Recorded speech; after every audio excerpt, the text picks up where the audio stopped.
로마 7장 10절과 11절 말씀, 두 절 말씀입니다.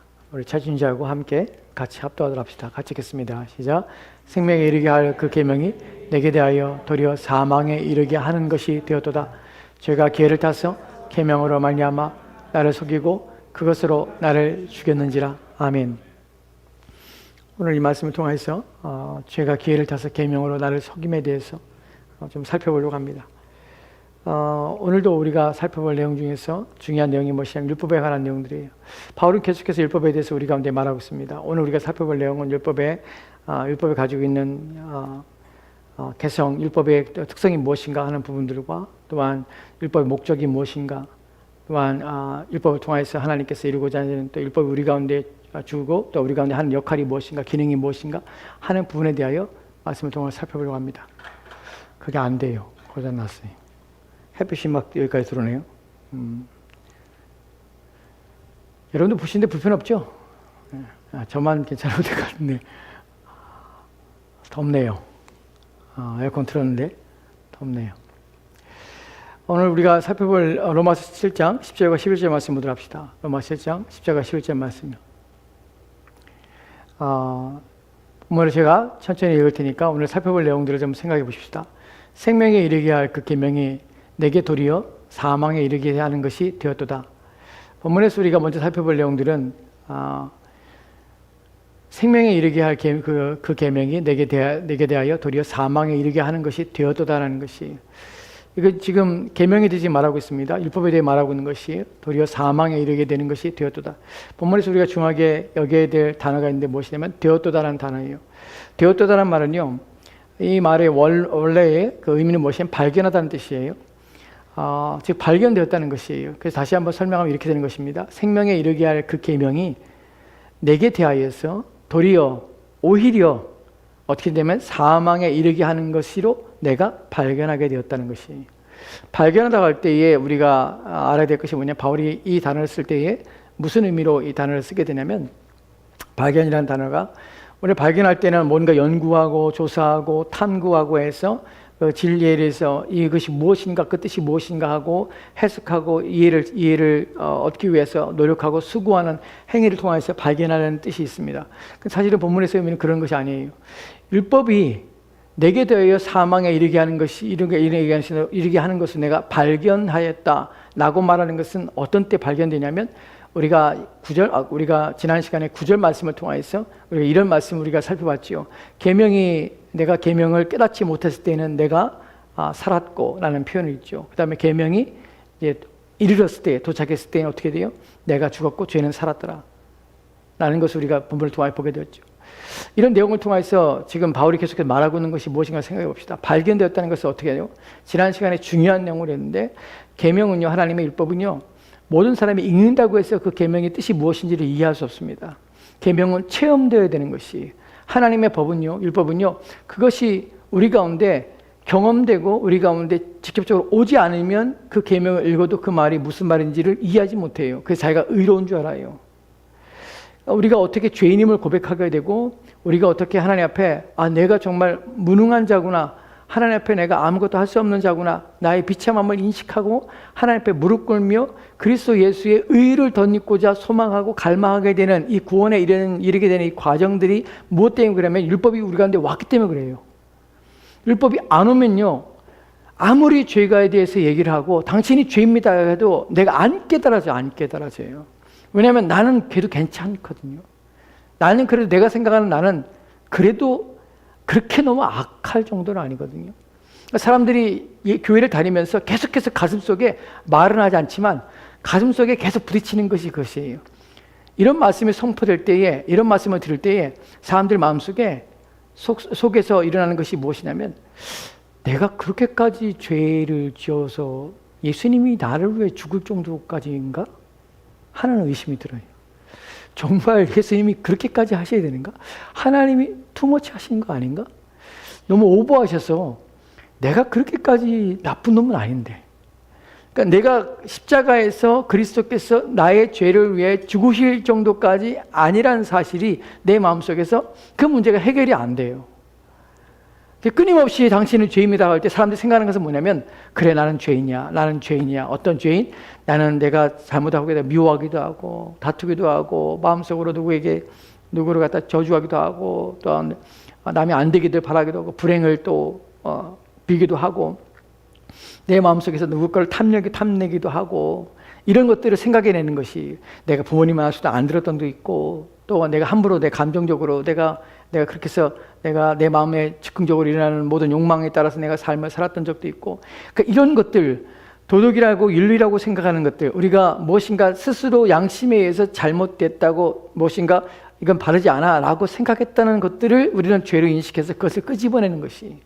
근데 문제는 죄라는 것은 내가 누군가에게 한 것이 아니라, 누군가란 말은 사람에게 대상으로 내가 잘못을 범한 것이 아니라, 죄라는 것이 가지고 있는 가장 큰 중요한 핵심은 무엇이냐면, 내가 하나님 앞에 하나님을 대하여서 죄를 졌다는 것이, 내가 하나님 앞에 하나님이 원하지 않는 일을 내가 하고 있다는 사실이고, 하나님의 뜻에 결코 내가 부합하게 삶을 살 수가 없다는 사실이에요. 그러니까 거기서 오는 절망감, 내가 하나님이 정하신 의에 이룰 수 없으며 하나님의 기준에 도달할 수 없는 자라는 사실을 알게 되는 것이, 그리고 나의 어떠한 행위와 최고의 선이랄지라도 하나님이 기준으로 하고 있는 그 의와 선에 미치지 못할 뿐만 아니라, 오히려 내가 매일매일 살아가는 모든 행실과 마음에 품는 모든 것들은 오히려 하나님의 심판과 하나님의 진노를 불러일으킬 수밖에 없는 죄를 행하고 있다는 사실을 내가 깊이 깨닫게 되는 것이, 무엇 때문에 이 일이 발생하게 되냐면, 율법이 우리 가운데 왔을 때 안 오면요 못 깨닫는 것이에요. 십자가에 대해서 사람들이 얘기를 하지만 십자가에서 왜 사람들이 안 받아들이죠? 왜냐하면 우리가 상업적 숙제론을 통해서 누군가 나를 위해서 그냥 내 죄를 위해서 죽어줬다는데 내가 뭐 안 믿을 필요 있겠어요? 누가 내 죄를 위해서 대신해서 십자가에 죽었다는데 내가 그 나를 위해 죽으셔서 나를 천국에 보내겠다는데 내가 안 믿을 이유가 있겠어요? 이런 상업적인 속죄론을 통해서 우리는 그리스도께 십자가에 죽으셨다는 사실을 내가 받아들일 수 있고 내가 충분히 믿을 수 있어요. 하지만 무엇을 못 깨닫냐면, 내가 그렇게까지 죽을 만한, 그렇게까지 그리스도가 십자가에 달려 죽을 만한 죄인인가 하는 부분에서는 의문이에요. 그것이 해결이 안 돼요. 그래서 신앙생활하면서도 자기가 그렇게까지 날마다 내가 하나님 앞에 존재하는 자체가 하나님 앞에 죄이요 하나님께서 미워한다는 사실을 인식하지 못해요. 그래서 하나님의 사랑이 얼마나 큰지, 하나님의 자비와 하나님이 나에게 베푸신 그 은혜가 얼마나 큰지에 대해서 전혀 인식하지 못하게 되는 것이, 언제까지? 계명이 나한테 도달하기 전까지. 그 계명이 오면요, 그래서 계명은 내가 연구한 것이 아니라 계명이 온 것이에요. 그때 이 계명이 왔다는 것이 무슨 의미입니까? 중생했다는 것이에요. 성령을 통하여 깨닫게 되는 것이에요. 그래서 복음이 선포될 때에 항상 첫 마디가, 예수님이 첫 마디가 무엇입니까? 천국에 가까웠으니 회개하고 복음을 믿으라는 것이에요. 그 회개가 먼저 오는 것이에요.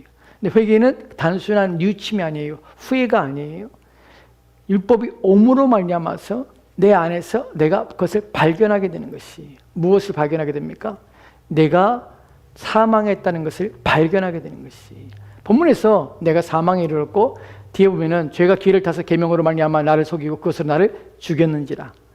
여러분, 죽였다는 것이 단순히 내가 죽었다는, 육체적으로 죽었다는 말이 아니죠. 영적으로 죽었다는 말이 아니에요. 그 의미만 아니에요. 무엇입니까? 죽었다는 말은 계명이 올 때에 내가 죽은 이유는 무엇이냐면, 내가 하나님 앞에 아무것도 할 수 없는 무능한 존재라는 사실을 확인하게 되는 것이에요. 내가 하나님 앞에 죽어 있는 자처럼 하나님 앞에 아무것도 내 의를 위해서, 나의 영혼을 위해서 아무것도 할 수 없는 자라는 사실을, 나의 절망감과 비참함을 확인하게 되는 것이 무엇이 올 때예요? 하나님의 계명이 올 때에. 여러분, 그래서 하나님의 계명을 이해하는 것은 정말 중요합니다. 여러분에게 제가 십계명을 강의를 했을 때에 여러분들이 십계명에 대해서 바르게 좀 제대로 이해했으리라 믿습니다. 우리가 하나님의 계명을, 십계명을 하나하나 볼 때마다 우리는 그 계명이 어느 것도 지킬 수 없다는 사실을 인식하게 되는 것이, 이후에 뒤에서 또 말씀을 드리겠습니다. 그것이 되었다는 말이에요. 어떻게? 발견됐을 때 내가 사망하게 되는 것이, 계명이 발견되었을 때, 계명이 내게 왔을 때에 내가 죽은 것이에요. 근데 여기서 보면은 본문에 또 중요한 것이 뭐냐면 생명에 이르게 할 그 계명이라는 표현을 씁니다. 이 부분을 잠깐 설명하고 넘어갈게요. 생명에 이르게 할 계명이란 그 계명이란 것이 그러면 우리가 율법을 통해서 율법을 지키며 율법은 생명을 주는 것인가? 라는 부분이죠. 근데 바울은 분명히 율법으로는 구원을 받지 못합니다. 율법으로는 의롭게 될 수 없다고 말하고 있는 것이. 근데 율법을 뭐라고 하냐면 생명에 이르게 하는 그 율법이라고 표현하고 있어요. 그럼 바울의 말이 지금 부딪히는 것처럼 상충되는 것처럼 보입니다. 로마 3장 20절 말씀에 이렇게 기록되었어요. 같이 돌아갑시다. 시작. 그러면 율법의 행위로 그의 일에 의롭다 하심을 얻을 육체가 없나니 율법으로는 죄를 깨닫음이라. 아멘. 율법의 행위로 그의 앞에 의롭다 하심을 얻을 육체가 없습니다. 율법으로는 죄를 깨달을 뿐이에요. 그러니까 율법으로 의롭게 되는 법이 없어요. 근데 바울은 뭐라고 합니까? 생명에 이르게 할 그 율법이라는 표현을 쓰고 있다는 것이. 여기서 우리는 혼동이 되는 것이에요. 율법을 지키면 생명을 얻는 것인가? 그렇게 표현하고 있는가? 그러면 율법을 지킴으로 의롭게 될 수 있는가? 그런데 분명히 바울은 로마 3장 20절 말씀에서 율법으로는 의롭게 되지 못한다고 말하고 있는데 어떻게 율법이 생명으로 이르게 하는 율법이 되는가? 라는 부분이죠. 이러한 부분에 대해서 우리가 읽을 때에 혼동되거나 생명에 이르게 할 그 율법이라고 할 때에 이것이 부딪히거나 또 문제가 일으킬 수 있습니다. 그런데 어떤 의미인지를 우리가 바르게 이해하는 것이 필요하죠. 이렇게 상충되는 것처럼 성경에 마치 부딪히는 것처럼 모순되는 것처럼 여겨지는 구절을 만날 때 우리는 겸손하게 그 구절이 가지고 있는 의미를 이해하기 위해서 성경 전체에 말하고 있는 내용들을 하나씩 살펴보며 또한 겸손한 마음으로 그 의미 속에서 그 의미가 참된 뜻이 무엇인지를 지속적으로 살펴보고 문맥 속에서 이것을 어떤 의미인지를 우리가 이해하기 위해서 노력을 해야 됩니다. 그 부분에서 바울이 말하고자 하는 것은 이런 의미예요. 바울은 분명히 우리 가운데 말하고 있는 것이 핵심이 무엇이냐면 율법으로는 누구도 의롭게 되지 못해요. 그건 성경이 계속해서 말하고 있는 내용입니다. 근데 어떻게 생명에 이르게 하는 그 계명이라고 말할 수 있습니까? 어떤 차원에 그러냐면 누구든지 이 계명을 지키는 자라면 누구든지 이 계명을 지킬 수 있는 가능성이 있다면 이것은 율법으로 말미암아 의롭게 될 수 있는 것이죠. 근데 사실은 율법을 주는 이유는 그것을 말미암아 우리로 하여금 의롭게 되라고 주신 것은 결코 아닙니다. 왜냐하면 우리는 타락했기 때문에 결코 율법으로 의롭게 될 수 없기 때문에 그렇습니다. 이 부분을 좀 더 명확하게 하도록 합시다. 로마서 10장 5절 말씀에 바울이 이렇게 말합니다. 같이 돌아갑시다. 시작. 모세가 기록하되 율법으로 말미암는 의를 행하는 사람은 그 의로 살리라 하였거니와. 아멘. 본문에서 모세의 글에서 지금 가져와서 지금 말하는 것이에요. 율법으로 말미암는 의를 행하는 자는, 율법을 지키는 자는, 율법을 통하여서 완전하게 지킨 자는, 행하는 사람은 그 의로 말미암아 의롭게 된다는 것이에요. 율법을 지키면 의롭게 된다는 것이에요. 그런데 어떻게 해요? 어떻게 의롭게 됩니까? 율법으로 말미암는 의를 행하는 사람은, 즉 율법을 완전하게 지키는 사람일 때야 의롭게 되는 것이. 그런데 우리가 율법을 완전히 지킬 수 있냐는 것이죠. 또한 출애굽기 19장 5절 말씀에 이렇게 말하고 있습니다. 같이 들어갑시다. 시작. 세계가 다 내게 속하였으니 너희가 내 말을 잘 듣고 내 언약을 지키면 너희는 모든 민족 중에서 내 소유가 되겠고. 아멘. 하나님께서 이스라엘 백성들을 출애굽하신 후에 시내산 앞에서 하나님의 언약을 맺기 전에 하나님께서 말씀하십니다. 세계가 다 내게 속하였으니 너희가 내 말을 잘 듣고 내 언약을 지키면 너희는 모든 민족 중에서 내 소유가 되겠고. 여기서 모든 중요한 내용이 무엇입니까? 조건이에요. 조건. 내 백성이 내 소유가 되는 것이 어떨 때예요? 너희가 내 말을 잘 듣고 내 언약을 지키면 이런 것이에요. 즉 율법을 지키면 의롭게 될 수 있지만 그렇다고 해서 율법을 주신 목적이 우리가 의롭게 되기 위한 수단으로 우리가 생명 얻는 수단으로 주셨냐? 결코 그렇지는 않죠. 왜냐하면 누구도 율법을 완전히 지킬 수 없기 때문에. 왜요? 타락했기 때문에. 하나님의 법은 옳은 것입니다. 선한 것입니다. 그럼 율법을 주신 목적은 무엇입니까? 율법을 통하여서 나타나고자 하는 하나님이 어떠한 것을 원하시며 하나님께서 율법을 통하여서 완성되실 또한 우리 가운데 변화시키며 우리 가운데 요구하시며 하나님께서 원하시는 인간의 새로운 창조 속에서 인간의 지으신 목적과 하나님의 뜻이 기뻐하시는 뜻이 무엇인지 우리를 향한 그분이 기뻐하시는 뜻이 무엇인지를 명확하게 보여주고 드러내는 것이 하나님의 계명입니다. 왜냐하면 그 계명을 지킬 때 어떻게 해요? 하나님께서 영광을 받으시고 기뻐하시기 때문에 그래요. 그래서 율법은요, 거룩한 것, 우리가 거룩해질 뿐만 아니라 우리가 최고의 행복, 하나님께서 최고로 기뻐하시는 상태로 만들어갈 수 있는 최고의 선을 우리 가운데 보여주고 최고의 아름다운 덕을 우리 가운데 보여주고 최고로 하나님 앞에 우리가 행복할 수 있는, 의로워질 수 있는 가장 아름다운, 가장 완전한 모습을 우리 가운데 비춰주고 보여주는 것이. 그런데 우리는 모두 다 율법을 지키며 율법으로 의롭게 될 수 없습니다. 예수님께서 이런 서기관과 율법사 예수님께서 얘기하는 장면이 나오는데요. 누가복음의 10장에 보면은 25절과 26절 말씀에는 같이 읽도록 합시다. 시작. 어떤 율법 교사가 일어나 예수를 시험하여 이르되 선생님 내가 무엇을 하여야 영생 얻으리까? 예수께서 이르시되 율법에 무엇이라 기록됐으며 내가 어떻게 하여 읽느냐? 본문에 보면은 시험하여 이르되 선생님 내가 무엇을 하여 영생 얻으리까? 영생을 얻는 수단, 영생을 얻는 방법에 대해서 묻습니다. 그래서 예수님께 묻습니다. 이르시되 율법에 무엇이라 기록됐냐? 내가 어떻게 읽느냐? 내가 어떻게 읽느냐? 라고 묻습니다. 율법을 네가 어떻게 이해하느냐? 넌 율법 어떻게 듣고 있느냐? 라고 묻는 것이죠. 그러자 율법 교사가 말을 합니다. 27절 28절 말씀이에요. 같이 들어갑시다. 시작. 대답하여 이르되 내 마음을 다하며 목숨을 다하여 힘을 다하여 뜻을 다하여 주 너희 하나님을 사랑하고 또한 내 이웃을 내 자신과 같이 사랑하라 하였나이다. 예수께서 이르시되 내 대답이 옳도다. 이를 행하라. 그러면 살리라 하시니. 본문에 보면 내 마음을 다하고 목숨을 다하고 힘을 다하고 뜻을 다하여 주 너희 하나님을 사랑하고 또한 내 이웃을 내 자신같이 사랑하라 하였나이다. 예수께서 이르시되 맞죠? 왜냐하면 모든 하나님 사랑과 이웃 사랑은 모든 율법과 선지자의 강령이라 거기에 매달려 있는 것이 모든 것의 종합이 하나님 사랑과 이웃 사랑이에요. 거기 정확히 말하는 것이 그때 예수님이 뭐라고 말씀입니까? 예수께서 이르시되 내 대답이 옳도다. 이를 행하라 그리하면 살리라. 이를 행하라 살리라. 행하지 못합니다. 조건이 붙어 있는 것이죠. 지금 율법은 우리 가운데 그렇게 살 수 있는, 율법으로 의롭게 될 수 있는 방식으로 우리 가운데 주어졌냐? 결코 그렇지 않습니다. 그럼 율법은 무엇으로? 죄를 깨닫게 할 뿐만 아니라 우리가 그렇게 살지 못한다는 사실을 확인하는 방식으로 율법은 주어진 것이에요. 다시 로마서 7장 10절과 11절 말씀 보십시다. 그것이 지금 생명에 이르게 할 그 계명이라는 의미가 바로 그것입니다. 지금 바울은 율법을 생명에 이르게 할 계명이라고 표현한 이유가 바로 이런 이유예요. 율법은 참으로 그 자체로 선합니다. 율법은 참으로 그 자체로 아름다운 것입니다. 율법은 참으로 그 자체로 거룩한 것이며 우리로 하여금 거룩하게 할 뿐만 아니라 우리로 하여금 창조의 원래의 형태로 하나님이 기뻐하시는 것이 무엇이었는지 가장 아름다우며 선하며 옳은 것을 드러내며 우리의 행실과 우리의 삶에 있어서 가장 유일한 삶의 원리요 법칙입니다. 너무나 좋은 것이에요. 그런데 어떻게 해요? 왜 이것이 우리 가운데 망가졌고 우리 가운데 이것이 오히려 율법이 우리 가운데 죄를 드러내는 방식으로 또한 죄가 이 계명을 통해서 우리로 하여금 우리를 유혹하며 우리를 넘어뜨리는 기회로 도구로 삼는 이유가 무엇입니까? 바로 우리 타락 때문에 그런 것이에요. 율법은 선한 것이되 그 율법이 우리의 타락으로 말미암아서 그 선함이 되지 못하고 악하게 사용되는 것이죠. 우리의 죄로 말미암아서 그렇습니다. 율법이 로마서 8장 3절 말씀에는 이렇게 기록되었습니다.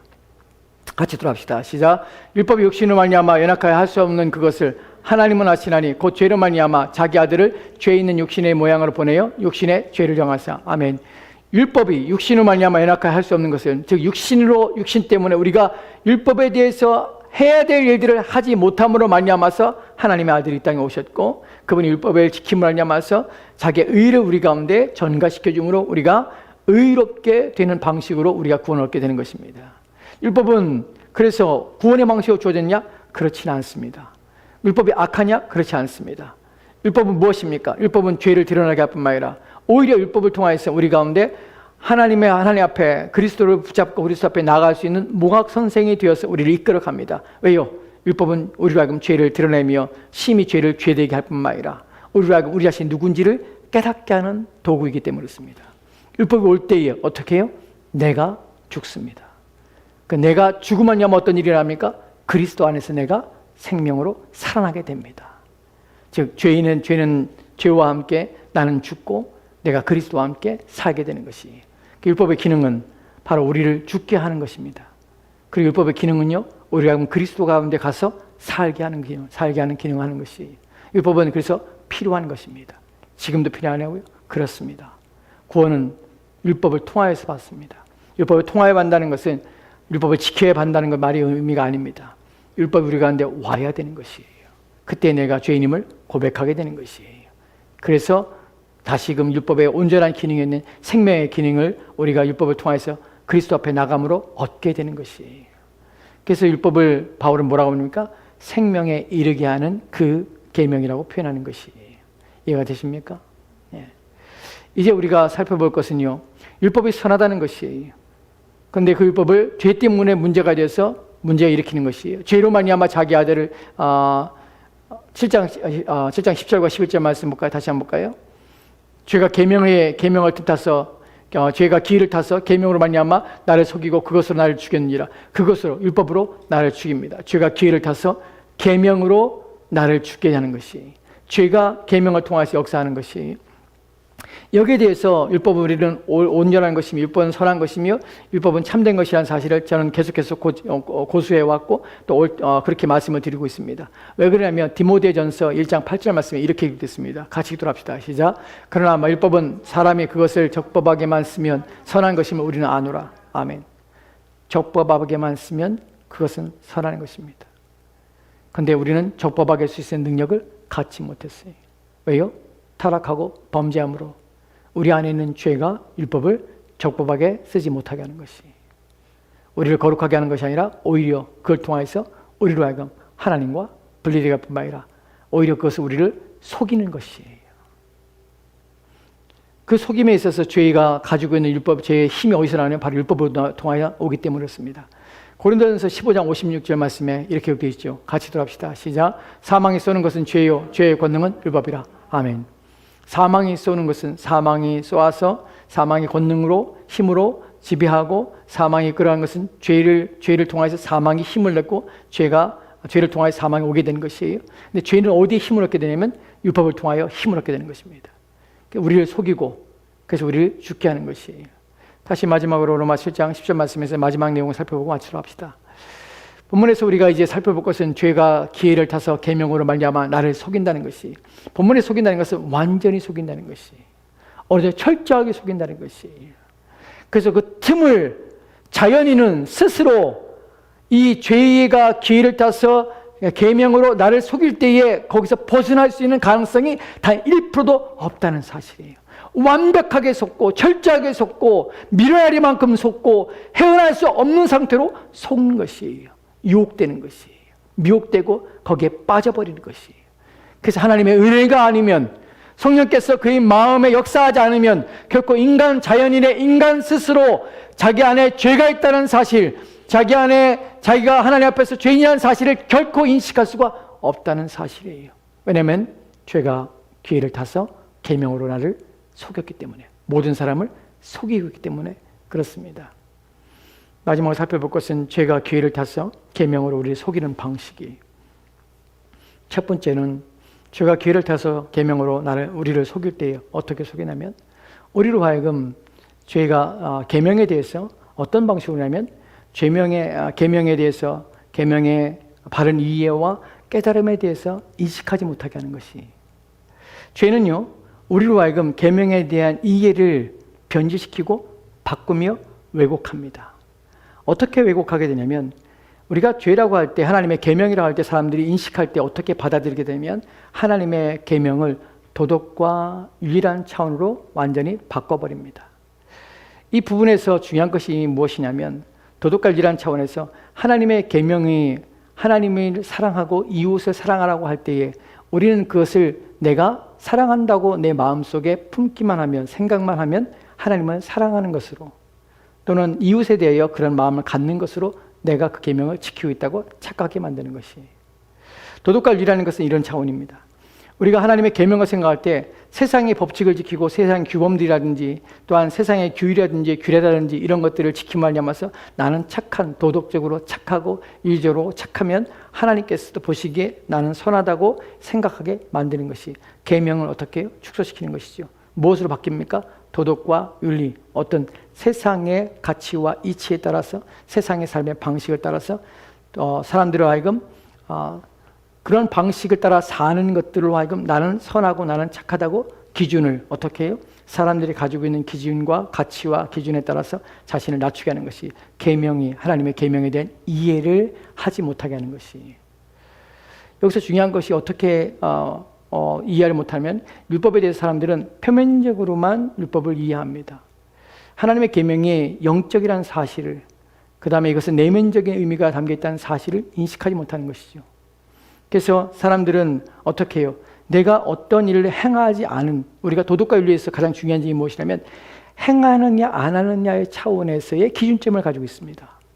이 사람이 어떤 마음을 품고 있는 건 상관이 없습니다.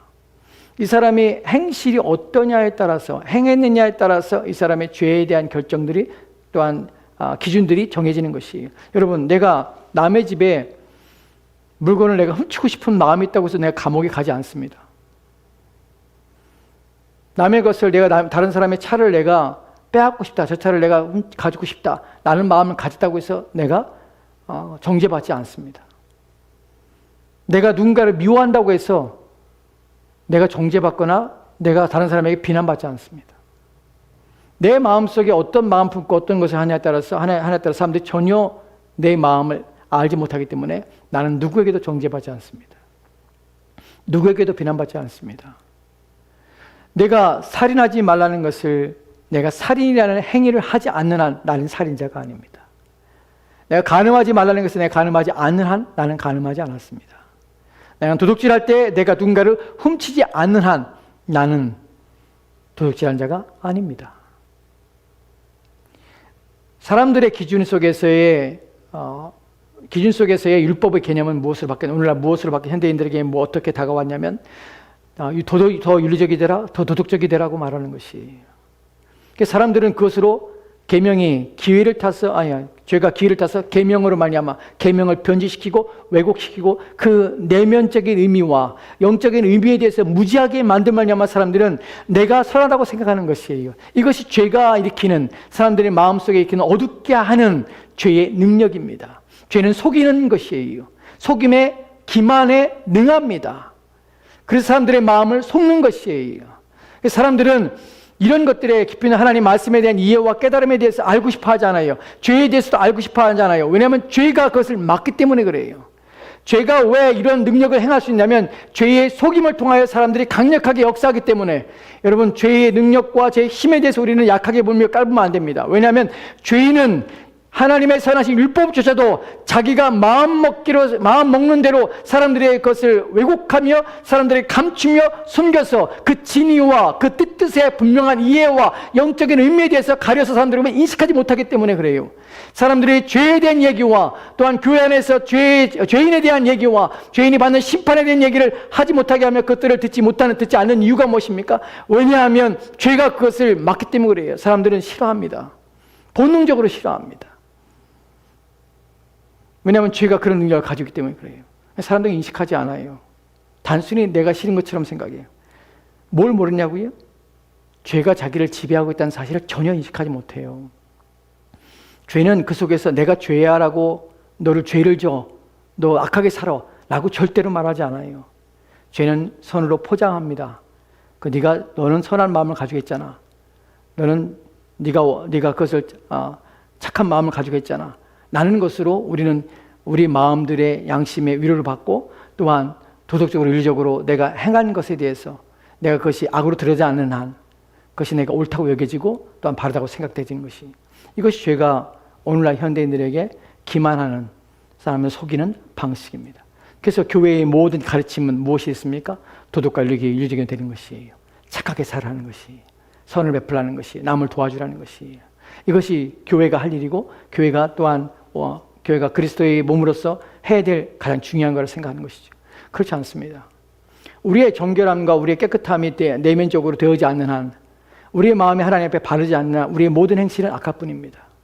즉 우리의 내적인 상태가 하나님 앞에 정결하며 하나님 앞에 죄를 우리가 나중에 살펴보겠지만 우리 안에 있는 죄에 대한 인식과 이해를 갖지 않는 한 그것에 대하여 우리로 스스로 우리 자신을 조심하며 우리의 마음의 생각을 주의하지 않는 한 우리가 행하는 모든 것에 죄가 함께 갈 수 있다는 사실이에요. 우리가 실장 뒤에서 우리가 보겠지만 죄는 이렇습니다. 우리가 선을 행하고 있는 나에게 죄는 함께 오는 것이에요. 그 정도로 죄는 우리 가운데 달라붙어 있고 또한 우리로 하여금 그렇게 넘어뜨립니다. 그것이 바로 죄가 기회를 타서 계명으로 사람들을 현혹시키는 방식입니다. 또 다른 방식은 이런 것이 있습니다.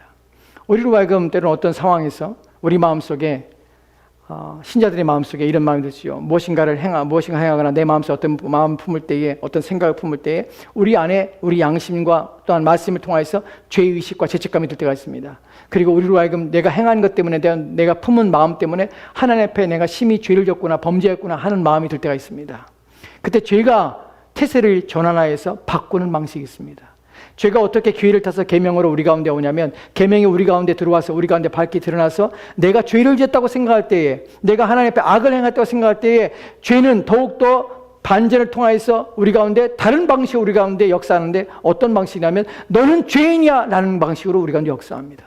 내가 한편으로는 죄에 대해서 자기 자신을 감추고 또한 숨김으로 말미암아서 또한 도덕과 윤리라는 차원으로 죄에 대해 인식하지 못하고 사람들로 하여금 죄를 듣기 싫게 함으로 말미암아 하나님의 법에 대해서 이해하지 못함으로 도덕관리로 사람들을 의롭게 하는, 스스로 괜찮아 라고 생각하게 만드는 방식이. 두 번째로는요, 우리로 하여금 우리가 죄를 인식했을 때에, 또한 우리로 하여금 하나님께 범죄해서 우리가 악이라는 사실을 깨달았을 때, 내가 죄인이라는 사실을 인식했을 때 죄는 태세를 전환해서 우리로 하여금 너는 죄인이야 정죄를 합니다. 너는 악을 행했어. 네가 행한 것은 하나님 앞에 불순한 일이야. 하나님께서 너의 행하는 모든 일들을 보고 계셔. 너는 그를 행함을 말미암아서 너는 하나님께서 너는 미워하시마이라. 너의 죄에 대해서 하나님 불쾌해 계시고 네가 지은 죄로 말미암아서 너는 형벌을 받아 마땅한 존재야. 너는 하나님 앞에 버림받은 존재야. 아무것도 할 수 없는 존재야. 너의 이 불의함과 악함에 대해서 하나님 앞에 기도하면 하나님 앞에 나갈 수 없으며 하나님께 단절된 상태에서 너는 그렇게 살아갈 수밖에 없어 라고 우리를 저주하는 것이, 우리를 낙심하게 하는 방식입니다. 그러니까 신자로 하여금 자기의 지은 죄 때문에 자기가 깨달은 그 죄로 말미암아서 더욱더 고통을 당하게 하고 침체되게 만드는 것이, 교회를 계명을 통해서 우리를 짓누릅니다. 그래서 거기서 우리는 신음하게 할 뿐만 아니라 결국에는 네가 한 번 짓나 두 번 짓나 너는 하나님께 버림받았기 때문에 이제 너는 네 마음대로 자유롭게 살아. 이제 더 이상 하나님 앞에 구할 수도 없고 너는 구원받지 못하는 자가 될 거야 라는 것으로 우리로 하여금 하나님 앞에 분리가 되고 하나님께 떠나게 만듭니다. 이것이 죄가 두 번째로 우리 가운데 역사하는 방식입니다. 세 번째로는요, 죄는 우리 가운데 기회를 타서 계명으로 어떻게 역사하냐면, 우리로 하여금 하나님에 대해서, 하나님의 복음에 대해서 하나님의 사랑과 은혜를 더 강조를 합니다. 하나님께서 우리 가운데 주시는 은혜와, 네가 죄를 지면 질수록, 성경 말씀을 통해서 죄를 지면 질수록 너가 죄가 깊은 곳에 은혜가 깊다고 그래. 하나님의 풍성하신 은혜가 너희 죄로 말미암아 드러나고 하나님께서 영광을 받으실 것이야. 너는 이제 구원받았으니까 너는 자유해. 하나님의 계명을 통해서 우리 가운데 잘못된 방식으로 너는 구원받았어. 이제 더 이상 계명을 지킬 필요도 없을 뿐만 아니라 너는 이제 그리스도의 은혜로 말미암아서 구원받기 때문에 너는 이제 율법을 지킴으로 말미암아서 의로화 되는 방식이 아니라 이제 예수 그리스도를 믿는 방식으로 믿기만 하면 의로화지기 때문에 너는 더 이상 하나님의 계명을 지킬 필요가 없어. 그 계명은 이제 너한테 무효한 것이야. 봐라, 계명은, 율법은 너한테 주신 목적이 무엇이냐? 너를 구원하기 위해서, 너에게 생명을 주기 위해서 아니잖아. 너는 그것을 지키지 않는다고 해서 네가 지옥 가지 않아. 너는 그것을 무시하고 네 마음대로 살아도 그리스도의 더 크신 은혜로 말미암아 너는 구원받을 수 있어. 너에게 영원한 생명이 주어질 거야. 걱정하지 마. 염려하지 마. 라는 방식으로 우리를 위로하며 무율법주의자가 되게 하는 방식으로 우리로 하여금 하나님의 계명을 지키지 아니하며 순종하지 않게 하는 것이, 여기서 좀 더 하나 더 나가게 되면 이런 방식이죠. 우리가 하나님의 계명을 생각할 때 더 강조되는 것이 하나님의 크신 은혜를 강조하고 하나님의 사랑을 강조하다 보니까 우리가 어떻게 살아도, 내가 어떠한 일을 행해도 구원이 취소되지 않는다는 사실을 우리가 복음에서 듣고 또한 이해하기 때문에 그 부분이 의미가 무엇인지를 제대로 이해하지 못해서 우리는 그것만을 받아들이고 그것만 선택함으로 말미암아서 나의 구원은 취소될 수 없다는 사실, 그 사실만을 우리는 자유를 선포하고 내가 원하는 대로 마음껏 살아도 된다고 여기게 되는 것입니다. 이것이 죄가 우리 가운데 일으키는 치명적인 문제들입니다. 물론 여기도 더 많이 있습니다. 죄는 기회를 타서 계명으로 말미암아서 우리 가운데 더 많은 일들을 행합니다. 하나님께 반대를 하고 반기를 들고, 심지어는 사람들이 이렇게 말을 하죠. 하나님 어떻게 그렇게까지 해? 나 이런 하나님 안 믿어. 제가 실제로 들은 말이에요. 나 이런 하나님 안 믿어. 그 하나님이 그렇다면 난 안 믿어. 어떻게 하나님이 그럴 수 있어? 우리 마음속의 죄는요, 하나님에 대한 반감을 일으킵니다. 하나님의 말씀에 대한 반감, 하나님의 명령하신 것에 대한 반감, 하나님의 말씀에 대해서 따르며 순종하라는 그 모든 것에 대해서 반역이 우리 가운데 일어나게 하는 것이, 그래서 하나님 앞에 거역하고자 하는 것이, 그것을 너무나 강압적으로 받아들이고 그렇게 행하는 것이, 하나님께서 그렇게 행하신다면 난 하나님에 대해서 나는 거부하며 믿지 않겠다는 마음으로 우리 마음을 뒤집어 놓는 것이, 그것이 죄가 일으키는 방식입니다. 계명에 대해 미워하며 하나님 말씀에 대해 미워하며 특정한 말씀에 듣기 원치 않게 하는 것들, 그래서 자기가 듣고 싶은 말만 취소 선택해서 듣게 하는 것들, 누가 합니까? 죄가 우리 안에서 우리를 속이는 방식입니다. 우리 이러한 사실에 대하여 성경을 통해서 깊이 인식해야 됩니다. 말씀을 마치도록 합시다. 여러분, 우리는 하나님께서 주시는 이 말씀을 통해서, 이 계명을 통해서 우리는 선하며 의로운 것이 무엇인지를 보게 됩니다. 하나님께서 무엇을 기뻐하시는지를 보게 됩니다.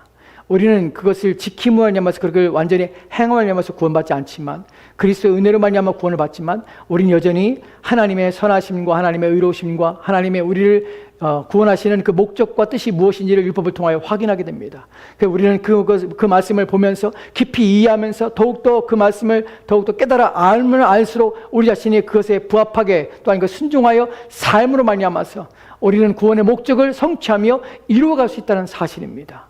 나를 구원하신 목적과 이유가 하나님의 말씀, 하나님의 계명 속에 다 담겨져 있는 것이, 어떻게 살라고요? 하나님의 계명대로 사는 것입니다. 그것이 하나님께서 거룩하시며 하나님께 원하시는, 거룩하게 하시는 방식이며 원하시는 것입니다. 율법은 선합니다. 우리는 그것에 따라서 순종하며 살아가는 것입니다. 속지 맙시다. 어떠한 일에도 우리 마음이 죄가 기회를 타서 우리 마음을 속이도록, 그래서 하나님의 법에 대해서 우리 마음에 불순한 반감이나 반역이나 대적이나 또한 적대감이 우리 가운데 일어나지 않도록 주의를 해야 합니다. 또한 하나님의 법에 있어서 그 법이 옳고 옳으며, 또한 그 법에 대해서 또한 우리가 그 법에 대해서 오용하거나, 또한 그 법을 자의적으로 해석하거나 자의적으로 이해해서 그 법에 자신을 합리화시키는 일들을 행하지 말아야 합니다. 하나님 말씀 그대로, 하나님 명령은 명령 그대로, 우리가 성경에 기록된 대로 믿고 또한 말씀하신 대로 우리는 사는 것이 저와 여러분들이 구원받은 자로서의 우리의 삶의 방식이고 삶의 원리인 것입니다. 거기에 가감은 없습니다. 오직 주의 주시는 말씀대로, 죄대로 사는 것입니다. 같이 기도하도록 합시다. 오늘 주의 말씀을 가지고 여러분 기도하시고, 하나님의 법에 대해서, 하나님 뜻에 대해서 깊이 이해와 깨달음을 더해달라고 기도합시다. 하나님께서 우리 가운데 하나님 말씀을, 우리 마음에 하나님의 법을, 계명들을 우리 가운데 깊이 이해하고 영적인 진리들을, 영적인 내용들을 깊이 이해하며 깨닫게 달라고 기도하시고, 특별히 이 시간에 기도할 제목은 죄에 대해 인식할 수 있는 마음을 달라고 기도합시다. 죄에 대해 인지하는 것은 성령이 하시는 일입니다.